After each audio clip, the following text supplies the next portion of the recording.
Welcome back, Soul Tribe, to chapter 2 of MATEOLOgy in creative clarity. Yeah, you get like really creative too. Oh, this is such a good drink. And just so you know, I'm halfway done my second one, so the buzz is kicking in. The reading might get faster. Oops. Let's go. Chapter 2, Creative Clarity. The Mate Circle is one of the most creative events taking place on Earth. Sitting around with your friends or anyone with a mate, you're right away creating a connection. This isn't just some whimsical, romanticized event. Its heart-to-heart connection is imaginable, meaning that your subjective experience manifested throughout the circle will in fact affect everyone else in the circle. It's a collective thing. Hopefully in a positive manner. Likewise, the collective thoughts that inevitably manifest within the circle will penetrate the creatively steeped minds of the whole. Everyone is creating, whether it be within their own thoughts or the thoughts and musings shared throughout the circle. A creative platform of the highest degree is established and the podium is equally shared. There's a popular phrase in Castellano, la bambila no es un microfono. The bambila isn't a microphone, so pass it on. Kind of like a joint, is the idea. But in many ways, during a circle, the microphone is your bambila. Your guests become an audience. As for any praise, it's not needed. That'll be felt simply by sitting within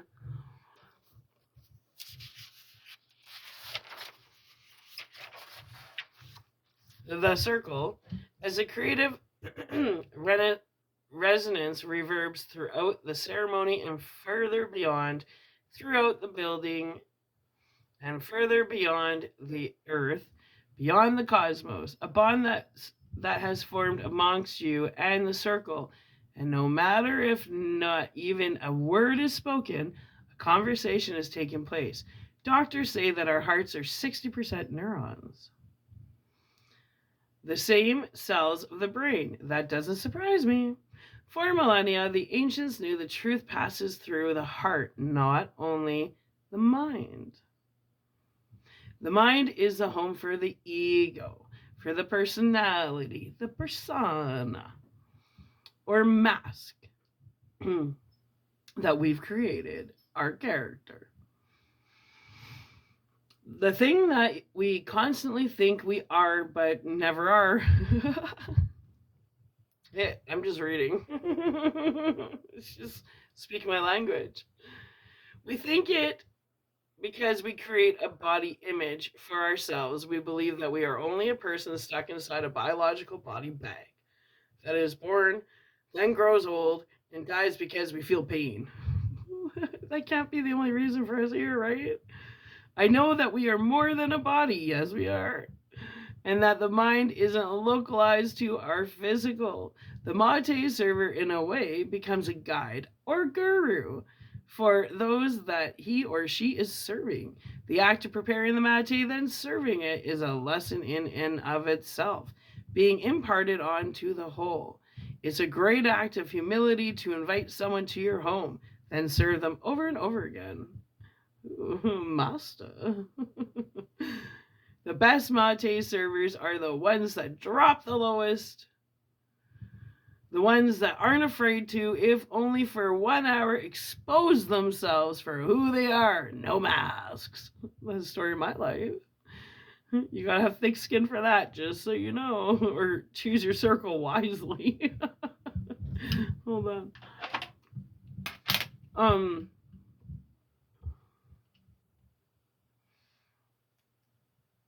Where were we? Someone to your home. Yeah. Then serve them over and over and over again. Oh, master. I don't know why I keep saying that. Master, my master. Anyway, The best mate servers are the ones that drop the lowest, the ones that aren't afraid to, if only for 1 hour, expose themselves. I don't think that being a man or a woman is so much about the ability to earn money or have a title or a rank in some school or job, as is determined by the inner work, or as is determined by the inner work that has either been carried out or restrained. To show love is tremendous work. To be horrible to others is easy. It's lower vibrational work. Serving mate is a practice of a high caliber. Each time you initiate a circle, it is a chance to not only serve as a good mate, but an open opportunity to boil out the impurities of your spirit and mind, to invite the all to sit amongst you in silence. It may not be seen, but always felt. Mate is a symbol of maturity and the coming of ages.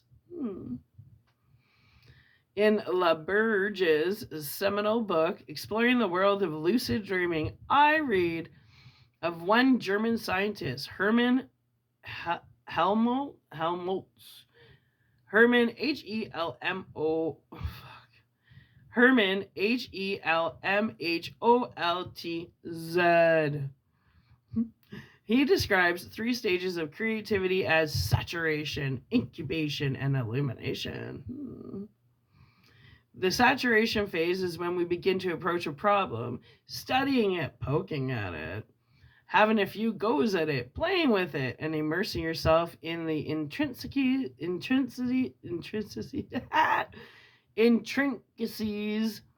and subtleties.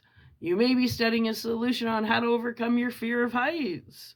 In this stage, you're considering and researching possible solutions. The next stage is the incubation of the problem, when you stop actively trying to solve anything. Some people may walk it off in the park, others take naps to inadvertently tackle the problem in the subtle dream world.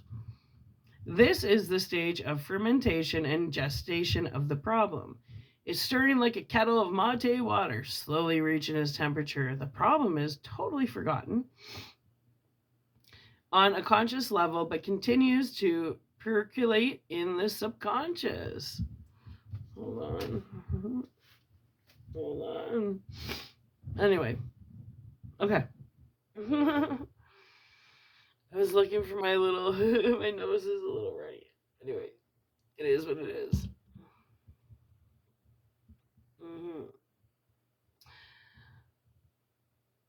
The last phase is illumination. This is the time when you suddenly say, yes, I got it. The moment when you're abruptly awoken and madly jolted down solutions to the problems you've been working on, have let go of momentarily, and now coming to that eureka, the moment you've been waiting for. You've turned the light on in the dark place. Neural nets have connected and a bridge has forged the once unknown to the known. Mate prepares the mind for illumination of ideas. I call it creative clarity. Mate puts your mind in a state of meditation, or what the Taoists call no mind. When the mind is out of the way, there's space, room to grow. Like bread. Bread needs air to rise. We all need space and room to grow. Right? Okay.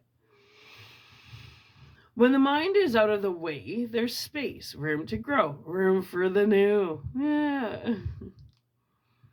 Only out of nothing can we ever have something. Mate clears the slate, tabula rasa, and reboots your mental drive. Maybe it's a result of the magnesium or B vitamins that mate abounds with, inciting soothing and clearing sensations. Or perhaps it's the unique chemical cocktail of alkaloids, theobromine, caffeine, and theophylline.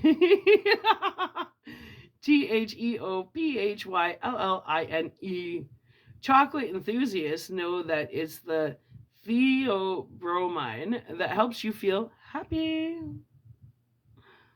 Or maybe it's beyond all these parts, yet including them as a result of the greater, more subtle pranic energy or magic, if you will, that not only constitutes mate, but is mate. When each person grabs hold of the mate and begins to sip the ancient elixir, a gateway is opened into the soul. Soul therapy, baby. A place where I do not believe the mind can enter, or at least not completely. We may reflect and contemplate, but yet I am still not convinced that these activities are the fodder of ideas and creativity. To be whole, healthy, or holy, words from the same source, one needs to be empty or hollow like bamboo. This contradicts the Western thoughts of those that work the hardest, think the hardest, do anything the hardest, will be most handsomely rewarded. Okay. Get all the old ages, people. That's the old world. We're now entering into the new world. That's the upside down world. Now we're going upside right. Okay, let's continue. Huh.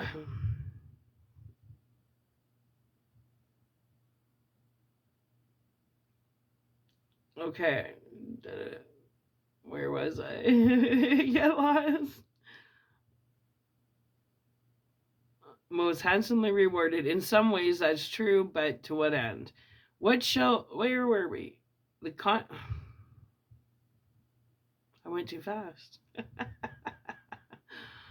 Okay, let's continue. Let's redo that one paragraph.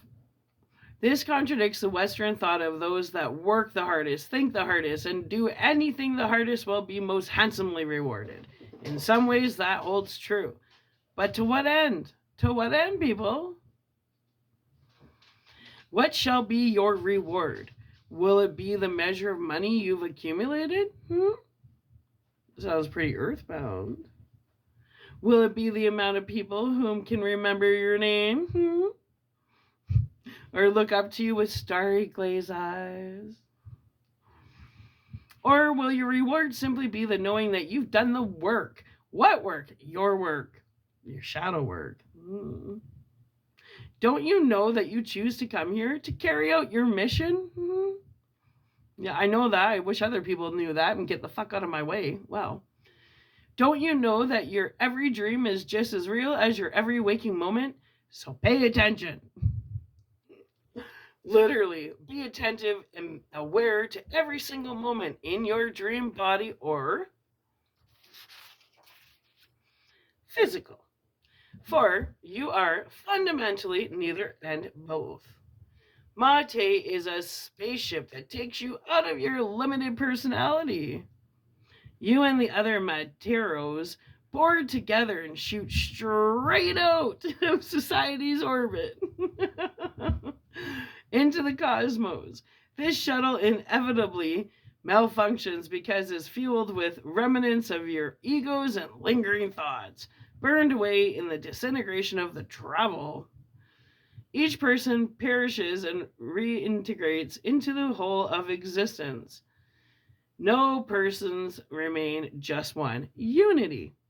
Isn't that what we're striving for? Yeah, get on the mate, get off the booze, get off the drugs, get on the mate.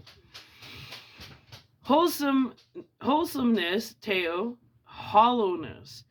And it is in the space of no thing that all creativity is born. Each sip of death of your ego and rebirth of your true essence. Slurp. And then I just had Crystalline Ship come in my head from the Doors. I love that song. I was like, get on the ship. All right. I'm reading pretty fast because that's the end of chapter 2. We're going into chapter 3. We're going. We're just going to go. It's like driving all night long. We're doing this. So chapter 3. Hi, Phoenix. Chapter 3 is Mate Circles. Stick around. You will not regret it. I love you. I'll be right back, Soul Tribe.